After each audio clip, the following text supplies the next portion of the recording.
Welcome to the Cool Stuff channel with Jimmy. Please like and subscribe if you want me to keep taking my precious time to make these videos.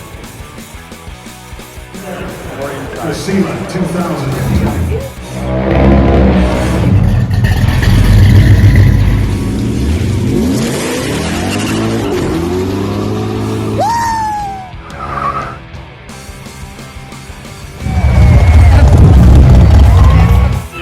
Like fireball.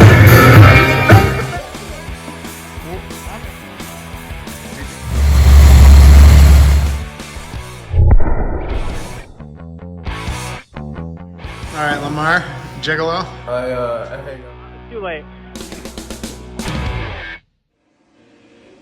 All right, guys, we're doing a little steering column unboxing here. This is the factory 1966 Plymouth Belvedere column. And you'll notice a few differences to the Flaming River, or to any aftermarket column for that matter. First one being the electrical connector is going to be a little different. The other one is going to be your reverse lights are not going to be housed on the column, at least not on the Flaming River. And then of course you're going to get rid of your shifter because we're going to place that on the floor. Another thing is this column has a round shaft, whereas the one I'm about to show you is not round. So when you get a Flaming River column, they're fairly expensive. So everything's a la carte. So you open the box, and I think you can order it power steering versus non-power. But you're going to get some instructions. It's got a slip shaft, which is kind of nice, with a greasable joint. And big instruction sheet here. I'm sure you'll read head to toe. And here's your slip shaft right there. Alright. Zerk fit in there. And then here's your awesome polished stainless column. And this would be the receipt, yep. And then this would be your connector adapter that they give you to go to your factory connector. So that's a male, and that's a male. So not quite sure. Okay, yeah, so that's going to plug into the car. And then from that harness.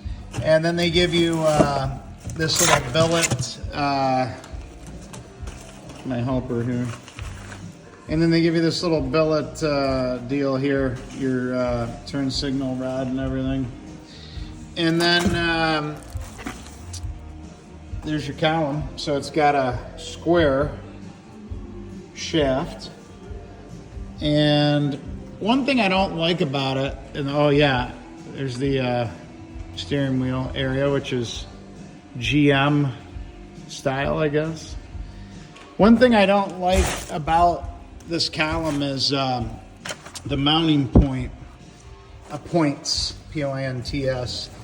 You've got a loop that goes around the column right here. You can see the wear mark.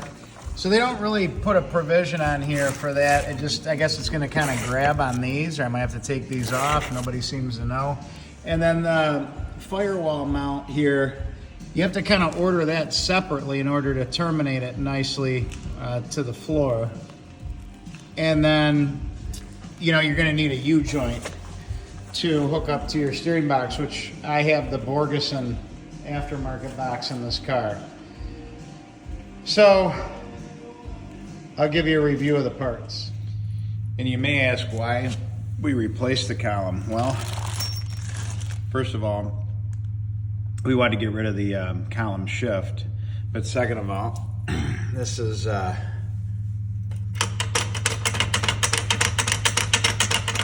play that was in this column. And I really didn't want to rebuild it. All right, so when I say a la carte, I mean it. So here's your stock firewall plate, and you can see how that end piece, which is not coming off of that column, and won't work with this column either, how it attaches to this right here and kind of makes a seal.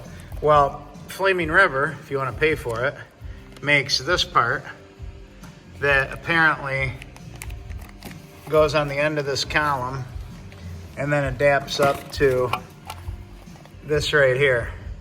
And then you got to order a U-joint that works with your column and with your steering box. Of course, the right size splines and everything, which I had to figure out. And then the dog is attacking this box right here, which I won't even open, is a steering wheel adapter that you need in order to adapt that to your Mopar steering wheel. So anyway, this is in addition to paying out the $600 or $800 for the column. There's some other things that you have to order beyond it. So we'll start working to get in the car and we'll be back to you. One thing I've learned over the years messing with old cars and aftermarket parts is always check your fit up before you get in the car. And you'll notice we're lined up there. But guess what? We're not even close there. So if I move this, there's the hole there, and if I move this one, there's the hole there.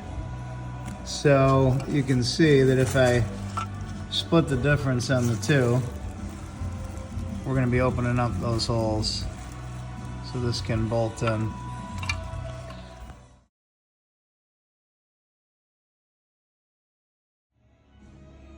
All right, when you see the miller out, you know it's never a good sign. So during the column installation, we figured out that the mount they supply you with, which is no mount basically, they want you to go by this one, which is for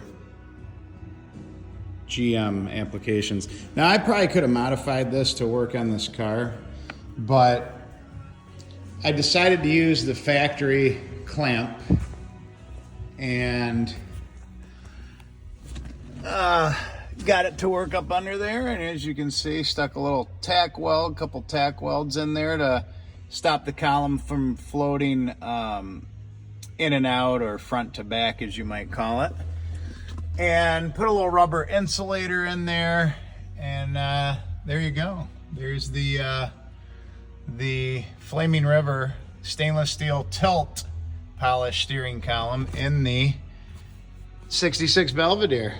It's coming back together here. So pretty happy with it so far. One of the key things that I made sure of was that the throw, or the distance from the mounting loop to the end of the column, was about 13 inches on the old one. So when I went to lock in my mounting position and do a little welding, I made sure that that dimension was held, which looks about right. Of course, there's going to be a steering wheel adapter in there, which will put the wheel back a little further, but again, it looks about right. And then the intermediate shaft down there, the one that's got the rubber boot on it, I had to cut that down about 4 inches. That was not in the instructions, but I figured I would need to because it's like a multi-vehicle application. So don't forget to do that. And then, yeah, everything's looking good. The U-joint is in there. The new Borgeson box is in there. So we're almost done putting the steering back together in this car. All right, so here's the finished product install of the Flaming River stainless column in the 66 Belvedere.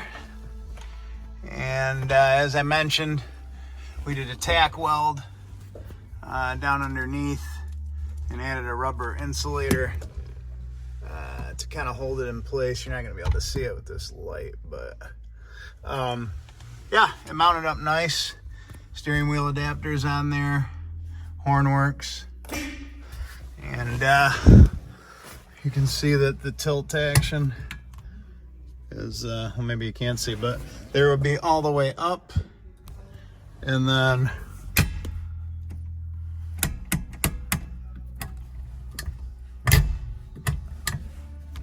that would be all the way down.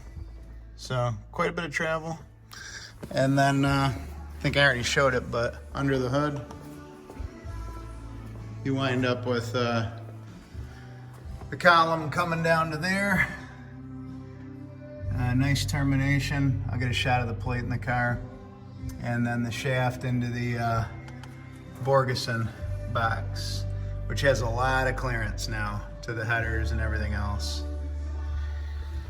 And then the termination plate at the floor, which we had to modify significantly, is right there. So yeah, came out good, but for the money you pay for it, I think it should be a little more plug and play. But we'll drive the car and we'll let you know the end result, but so far so good.